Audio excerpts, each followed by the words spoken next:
Channel में आपका इस्तकबाल है। आज की ये वीडियो उर्दू ग्रामर की है, जिसमें आज हम रमूज़ औक़ाफ़ करेंगे। इसे इंग्लिश में कहते हैं पंक्चुएशन। तो उसको समझने के लिए हम पहले ये देखते हैं, ज़ैल की अलामतों को देखिए और इनके मायनी व अहमियत पर गौर कीजिए। तो हम ये देखेंगे, देखिए ये जमा का निशान है, ये घटा का, ये ज़रब का, ये तक़सीम, ये बराबर और ये सही का निशान है। तो इन अलामतों का इस्तेमाल हिसाब के सवालात हल करने के लिए किया जाता है। इसी तरह ज़ेर, ज़बर, पेश, तस्दीद और जज़्म वग़ैरह आराब हैं। इनका इस्तेमाल अल्फाज के तलफ़्फ़ुज़ के लिए किया जाता है। कुछ अलामतें हम इबारत में भी इस्तेमाल करते हैं, इसीलिए कि इबारत में जगह जगह ठहरना भी पड़ता है। किसी लहजे के उतार चढ़ाव के लिहाज से आवाज़ धीमी या तेज़ करनी पड़ती है। कभी वक्फ़ा देना या लहजे को तब्दील करना भी ज़रूरी होता है। इसी तरह कुछ अलामतें हैं जो वक्फ़ों या लहजे की तब्दीली को ज़ाहिर करती हैं। वो ख़ास अलामतें जो इबारत में ठहराव, रवानी और मफ़हूम की सही कैफियत को समझने के लिए लगाई जाती हैं, इन्हें रमूज़ औक़ाफ़ कहते हैं। तो ये रमूज़ औक़ाफ़ की हो गई तारीफ़, यानी कि डेफिनेशन। तो आपको समझ में आ गया, जो अलामतें हम इबारत में ठहरने के लिए, रवानी के लिए, उतार चढ़ाव के लिए, उसकी सही कैफियत को समझने के लिए जो लगाते हैं अलामतें।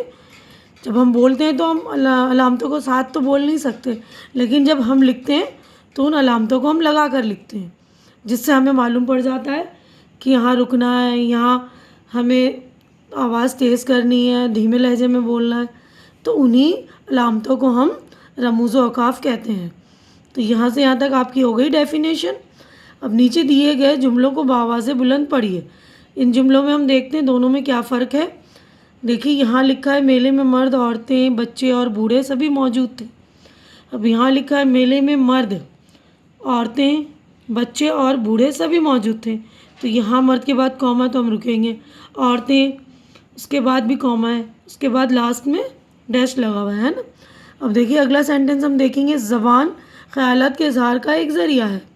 ज़बान ख़यालात के इज़हार का एक ज़रिया है। तो यहाँ कॉमा है, यहाँ डैश है। तो हम और अगले सेंटेंस हम पढ़ेंगे। तो ये सेंटेंस देखिए, अचानक मौसम बदल गया, ठंडी हवाएं चलने लगी, बादल घिर आए, अंधेरा छा गया। तो अब यहाँ पर देखेंगे, अचानक मौसम बदल गया, ठंडी हवा चलने लगी, बादल घिर आए, अंधेरा छा गया। तो देखिए यहाँ पर कॉमा है, यहाँ पर और यहाँ पर, और आखिर में डैश। ठीक है, अब अगला देखते हैं, तुम दिल्ली कब आओगे, तुम दिल्ली कब आओगे। तो यहाँ पर ये देखिए, ये निशान है जिसे हम सवालिया निशान कहते हैं। शाबाश, इसी तरह मेहनत करते रहो, शाबाश, इसी तरह मेहनत करते रहो। तो यहाँ पर देखिए ये निशान है एक, और यहाँ पर डैश है। चट्टानों की कई किस्में हैं, तहदार चट्टानें, आतिशी चट्टानें वगैरह। अब यहाँ पर देखिए चट्टानों की कई किस्में हैं, तहदार चट्टानें, आतिशी चट्टानें वगैरह। तो यहाँ पर भी एक निशान है, यहाँ पर कॉमा है, यहाँ पर डैश है। अब अगला सेंटेंस हम देखते हैं, नंगे सर त्रिलोचन ने किसी कदर बौखला कर कहा, मैं नंगे सर नहीं जाऊँगा। नंगे सर त्रिलोचन ने किसी कदर बौखला कर कहा, मैं नंगे सर नहीं जाऊँगा। तो देखिए यहाँ पर भी है निशान, यहाँ पर भी अलामत है, यहाँ पर भी है, यहाँ पर भी है। अब अगला सेंटेंस हम देखेंगे, इंडिया गेट दिल्ली में है। तो इंडिया गेट दिल्ली में है, यहाँ पर डैश लगा हुआ है। ठीक है ना। तो इन जुमलों की रोशनी में अब हम गौर करेंगे, हर जुमले के आखिर में निशान जो है डैश का लगाया जाता है। वो निशान जो जुमले के ख़त्म होने पर लगाते हैं उसे ख़त्मा कहते हैं। जैसे हम इंग्लिश में फुल स्टॉप लगाते हैं हर सेंटेंस के आखिर में, तो उर्दू में हम ये डैश लगाते हैं हल्का सा, ये छोटा, उसको हम ख़त्मा कहते हैं। जहाँ बोलते या लिखते हुए कुछ मुख्तलिफ़ चीज़ों का ज़िक्र हो तो हर एक का नाम लेकर थोड़ा ठहरना चाहिए।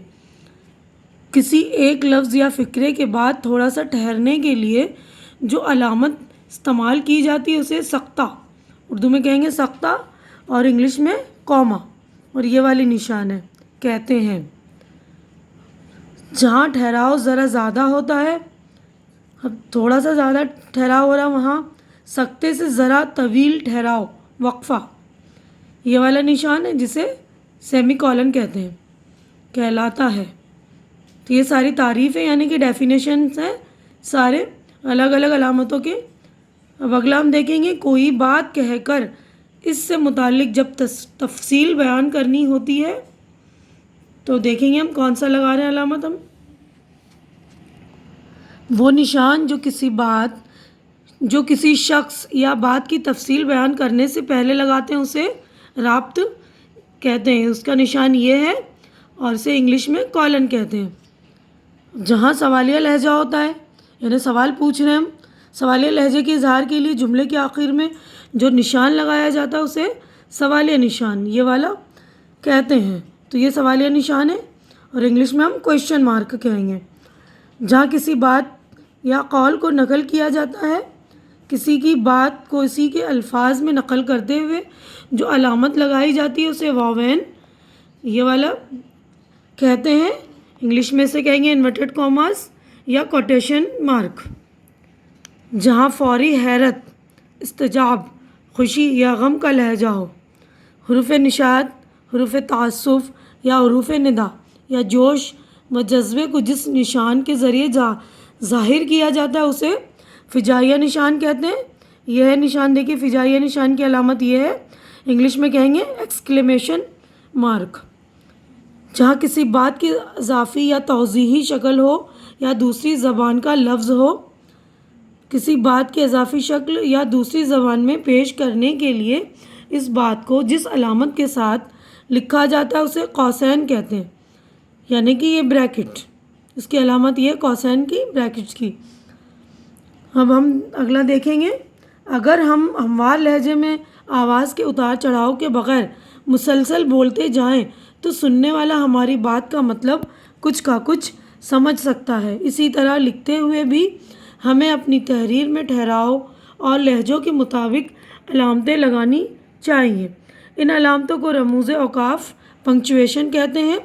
रमूज़ रम्ज़ की जमा है, यानी उसका मतलब है, रम्ज़ का मतलब है निशानात, औकाफ वक्फ़ की जमा है, उसका मतलब है ठहराव।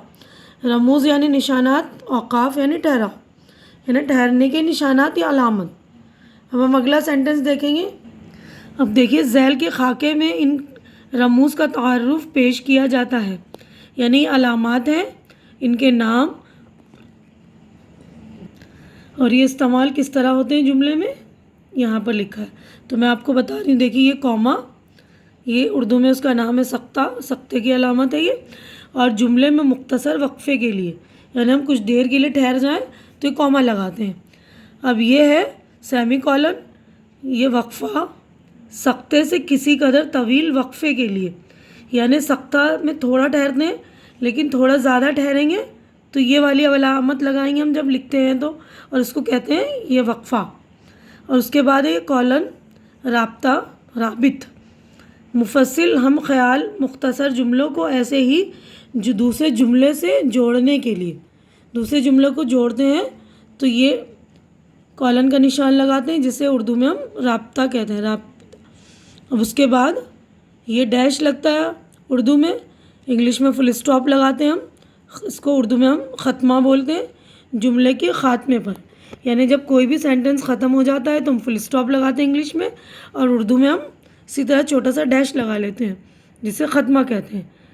अब ये है सवालिया निशान, इंग्लिश में कहेंगे क्वेश्चन मार्क, जुमले में सवाल या इजहार के लिए, यानी हम जब किसी से बात करते हैं, कुछ पूछना होता है, हमें कुछ सवाल करना है तो ये वाला सवालिया निशान लगाएंगे। अब ये है फिजाइया यानी एक्सक्लेमेशन निशान, एक्सक्लेमेशन मार्क, जुमले में किसी जज्बे या तखातुब के लिए, जब किसी कोई सा जज्बा, खुशी का, गम का, दुख का या कोई अफसोस का, या तो इसी तरह हम ये फिजाइया निशान लगाएंगे। अब यहाँ पर है वावेन, जिसे हम इन्वर्टेड कॉमास या कोटेशन मार्क कहते हैं, कहने वाले के अपने अल्फाज लिखने के लिए, यानी जिसने जो बोला उसको एज इट इज़ लिखेंगे तो हम वावेन लगाएंगे। अब यह है ब्रैकेट कौसैन, जहाँ किसी दूसरी ज़बान का लफ्ज़ हो, यानी किसी दूसरी ज़बान का हम अगर लफ्ज़ इस्तेमाल करते हैं तो ब्रैकेट में लिख देते हैं तो उसको कहेंगे कौसैन। तो यहाँ पर मुझे उम्मीद है कि आप लोगों को सारे अलामात समझ में आ गए होंगे। तो आज की वीडियो में बस इतना ही। अगर मेरी वीडियो अच्छी लग रही है तो इसे लाइक कीजिए और जो ज़रूरतमंद बच्चे हैं उनके दरमियान शेयर कीजिए और मेरा चैनल सब्सक्राइब करके मेरी हौसला अफजाई कीजिए। अल्लाह हाफिज़।